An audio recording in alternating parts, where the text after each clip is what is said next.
I'm checking in. It is day 3 of Buzzwordathon, and I'm just boiling the kettle because I'm going to have some tea and I'm going to do some reading for today, my first set of reading for today.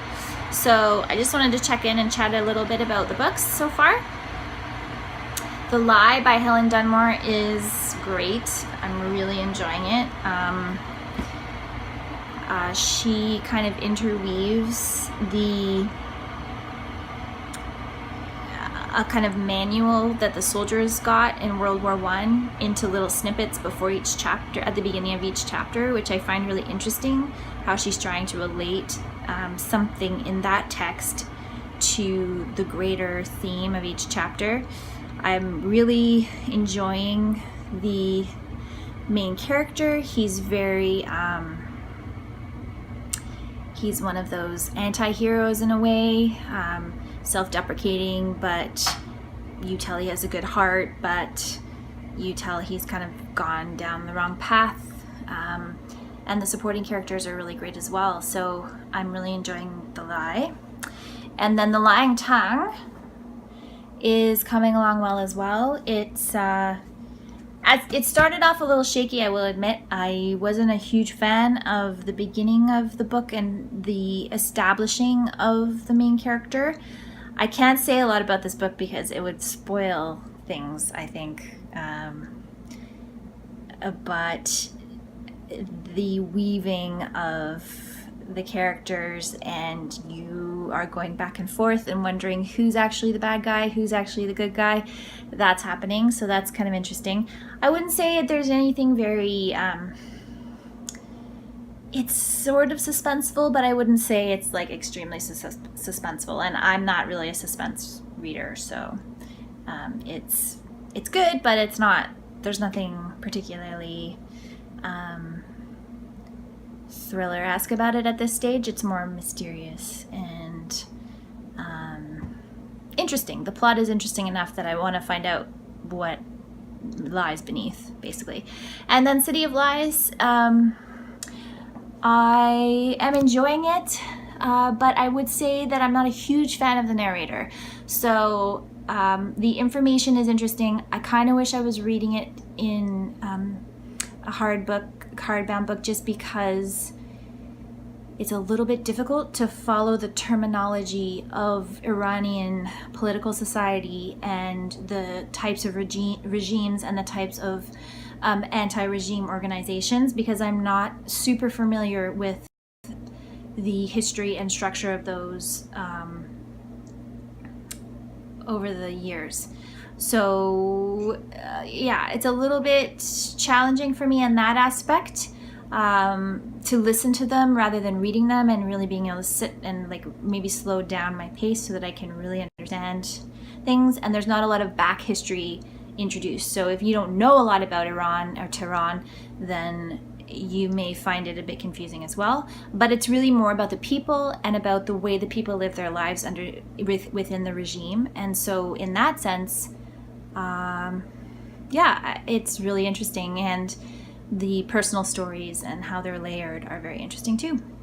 So that's my update, and I'm not going to have a huge amount of time to read today, so I probably won't get as much reading done as I did yesterday. I got quite a bit done. But so far so good on this readathon thing. I like it. Anyway, talk to you again.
Check in. So this is the last day of Buzzwordathon, January 20th, and I have finished one book out of the 3 that I'm reading. I finished it this morning, and then I'm hoping to finish one more today. That's my goal. So the ones I haven't finished yet are City of Lies, by Ramita and Navai. That is the audiobook I'm listening to. I am enjoying it. It's definitely a heavier read, so I plan to listen to more of it today, but I certainly won't get it finished before the end of the day. I'm 58% through, I think, so I'm going to wait on that one. I'm going to finish it off this week probably. And I'll talk more about it perhaps in some sort of a wrap-up, or perhaps not, but I would say if you're interested in learning more about Tehran and what people's lives are like in the city living under the regime, then definitely check out that book. It is very revealing, and it's very character driven. So I don't think a lot of nonfiction is like that, but that book is very character driven. So if you enjoy character driven novels, I think you would enjoy this nonfiction, because it very much delves into the lives of the people in the city and different types of people in the city. The other book I'm reading for this Buzzwordathon is The Lying Tongue by Andrew Wilson, and I am, a good chunk of the way through. I don't read a lot of thrillers or suspense books, so I don't think I can rate this very well on a scale of that genre, but I have to say that it's not... I've had a bit of suspenseful feelings reading this, but I wouldn't say that it's building up anything super suspenseful for me.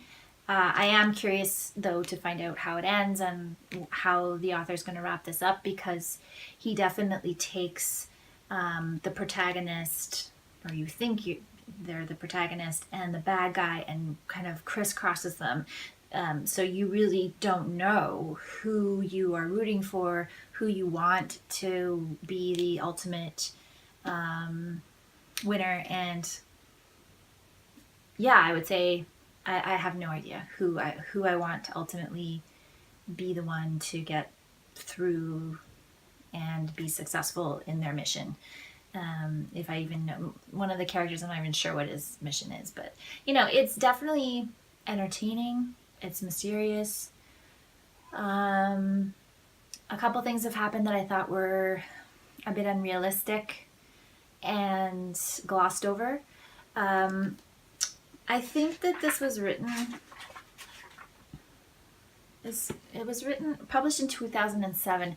I think some of the themes in here are a bit underdeveloped, and they're, you know, serious things like triggering things for people, survivors of sexual assault and things like that, might find this book a bit triggering. And I also think that there's some things in this that are becoming a bit cliched. But I'm going to reserve judgment until I finish it and then see if he manages to work out those cliches into something that is, you know, meaningful or impactful in some way. So I'll wait and see on that. And then this morning I finished The Lie by Helen Dunmore. 5 stars. This is an excellent book. I watched a review today and on BookTube, and I completely was kind of not yelling at the screen, but just very frustrated with the person's review, because I disagreed with almost everything that the person said. This is not a plot-driven book, which was one of the person's complaints. So if you're looking for something that is going to be pacey and you're going to be wrapped up in it and turn the pages for plot, that's not what you should read this for. This book is so well executed. I have read some other World War I books, and I would say that this one beats them hands down.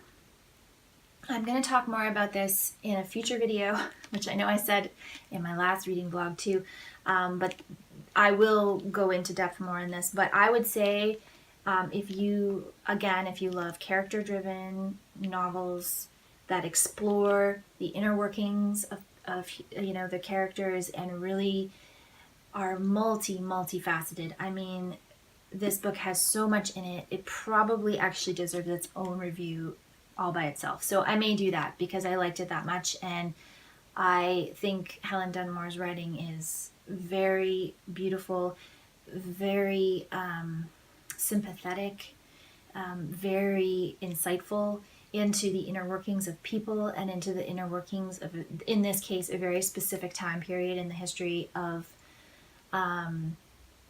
Britain, and in the history of the world, I would say. I think the themes that she tackles in this book are actually, even though they're very specific to post-World War I, Cornwall / Britain's, England's class system, it also really is a universal kind of theme of humanity and where you fit in the world and the decisions you make given your position in society and your culture. So, I mean, I could go on and on about this, but I won't right now. So, loved this. So glad that I participated in Buzzwordathon so that I read this book. I mean, this wasn't even on my TBR until the word lie came up, and I went and looked for books with the word lie at my library, and this one was there, and I'd heard of Helen Dunmore, and I chose it. I mean, sometimes the serendipity and the randomness of how you read an amazing book is really fascinating. Like, just happened to choose this one based on a prompt and loved it so much. So I'm gonna keep reading. I will probably check in with you again at the end of the day to see if I actually finish this one. I'm going to read a bit of it now, and I know for sure I'm not going to finish my audiobook. So definitely one finished, and I mean, I feel really accomplished by that, considering I've never really done a readathon before, and I wasn't sure how much I could accomplish in this week. And also, this was a pretty normal week for me. I may have had a bit more daytime for reading than I usually do, but ultimately I worked my normal amount of hours, and I didn't really read it all yesterday, just a little bit at the end of the day. So I'm really pleased that I have gotten almost 2 books finished in a week. So I'll talk to you again soon later on today. Hi everybody, I just wanted to wrap up my Buzzwordathon week. It's actually Tuesday the 22nd today, so Buzzwordathon ended on Sunday. And I finished 2 books and got about 58% the way through an audiobook. So I think that was really successful readathon for me, especially for my first one. So end result being The Lie by Helen Dunmore, 5 stars. The Lying Tongue by Andrew Wilson, 2 stars. The story took a turn for the worst in the last 20 pages. I would say that I was quite annoyed by the overall feeling of the book, the kind of cliched, he knew what you were up to the whole time, kind of whodunit scenario was kind of a letdown. And I also think that there was a lot of underlying homophobia and just glossing over of a lot of issues of violence, and that I didn't find made the plot more compelling to me. In fact, it made me not want to read it at all. So yeah, I'm still glad that I read the book, because it's been on my shelf for a couple years after I bought it at a library sale, and I'm glad that it's now going to be donated, and maybe someone else will find it more exciting and interesting than I did. And so that's it for Buzzwordathon. Thanks so much for watching this vlog, and I'll be back soon with another video.